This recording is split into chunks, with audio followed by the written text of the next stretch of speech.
গুরুত্বপূর্ণ খবর, চুরির অভিযোগে সপ্তম শ্রেণীর ছাত্রকে পিটিয়ে খুন।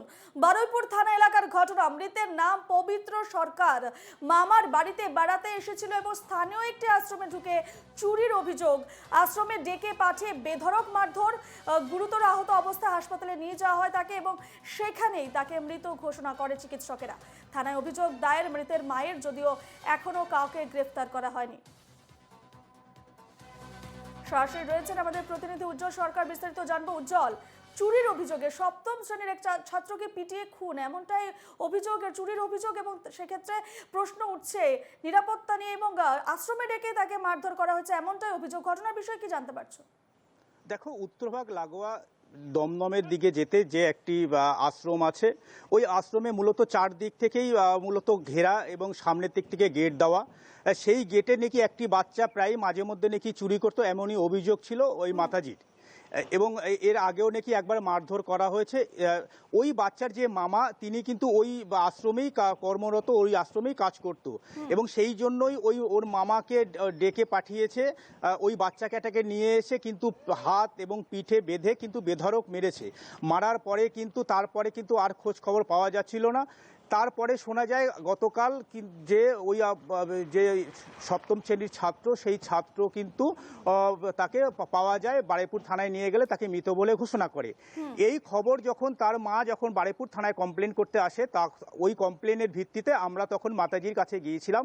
এবং আমার যখন আমি মাতাজিকে জিজ্ঞেস করি, মাতাজি কি হয়েছে, আপনার নামে একটা কমপ্লেন আছে, এবং মাতাজি কিন্তু একদম টেম্পটেড হয়েই কিন্তু আমার মোবাইল কেড়ে নেয়। এবং মাতাজির কাছে যখনই জিজ্ঞেস করেছি, মাতাজি কোনো সদ উত্তর পাওয়া যায়নি। এবং এই যে মাতাজি, আশেপাশের যে গ্রামবাসী তারা কিন্তু জানায় যে এই আশ্রমের ভিতরে কি হয় আমরা জানি না, কিন্তু আমরা এইটুকু বুঝতে পারি যে ওই আশ্রমের ভিতরে কিছু অন্য কাজ হয়, এবং এই আশ্রমের ভিতরে কেউ ঢুকতে পারে না। যদি কেউ প্রতিবাদ করে, মাতাজি কিন্তু তাকে হুমকি দেওয়া হয়, এবং টাকার হুমকি দেওয়া হয়, পুলিশের হুমকি দেওয়া হয়, মারধরের হুমকি দেওয়া হয়।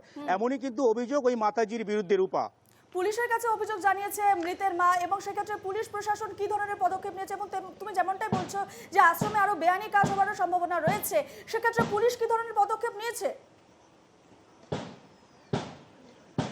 দেখো, পুলিশের কাছে এই যে মৃতের মা, তিনি কিন্তু মালতী সর্দার, তিনি কিন্তু কমপ্লেন জানিয়েছে। পুলিশ কিন্তু এখনো কিন্তু কাউকে গ্রেপ্তার করেনি। পুলিশ কিন্তু তদন্ত করছে, এবং এখনো পর্যন্ত কেউ গ্রেপ্তার হয়নি। রূপা, তবে আমরা ওই আশ্রমের সমস্ত কিছু তুলে ধরবো, ওই আপডেট তুলে ধরবো, ওই আশ্রমে কি হয়, এবং এই যে মাতাজি, এই মাতাজির যে ব্যাকগ্রাউন্ড কি আছে, এখানে কি কি পুজো হয়, কি করেন মাতাজি, আমাদের এইটাই প্রশ্ন। আমরা কিন্তু দর্শককে এটাই দেখাবো। যেহেতু আমরা যখন জিজ্ঞেস করতে যাই, সেই সময় কিন্তু মাতাজি কিন্তু টেম্পটেড হয়ে আমার মোবাইল কেড়ে নেয়, এবং সংবাদ মাধ্যমেকেও কিন্তু হুমকি দেওয়া হয়, সংবাদ মাধ্যমকেও কিন্তু এরকম ভয় দেখানো হয়, এবং মোবাইলেও অপবাদ দেওয়া হয় আমাকে, মোবাইল চুরির অপবাদ। রূপা, একেবারে, তুমি কি অভিযোগ জানিয়েছো পুলিশের কাছে, বা সংবাদ মাধ্যমের তরফ থেকে মাতাজির বিরুদ্ধে কোনো ধরনের পদক্ষেপ নেওয়া হয়েছে?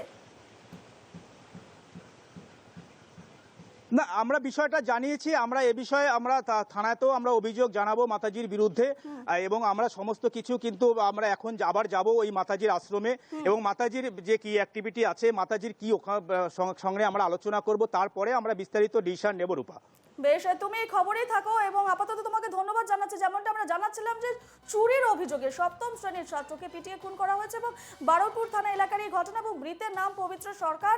মামার বাড়িতে বেড়াতে আসে সে, এবং স্থানীয় একটি আশ্রমে ঢুকে চুরির অভিযোগ উঠছে। আশ্রমে ডেকে পাঠিয়ে বেধড়ক মারধর করা হয় তাকে, এবং গুরুতর আহত অবস্থায় হাসপাতালে নিয়ে যাওয়া হলে তাকে চিকিৎসকেরা তাকে মৃত বলে ঘোষণা করে, এবং থানায় অভিযোগ দায়ের করেছে মৃতের মা, এবং যদিও এখনো পর্যন্ত কাউকে গ্রেফতার করা যায়নি।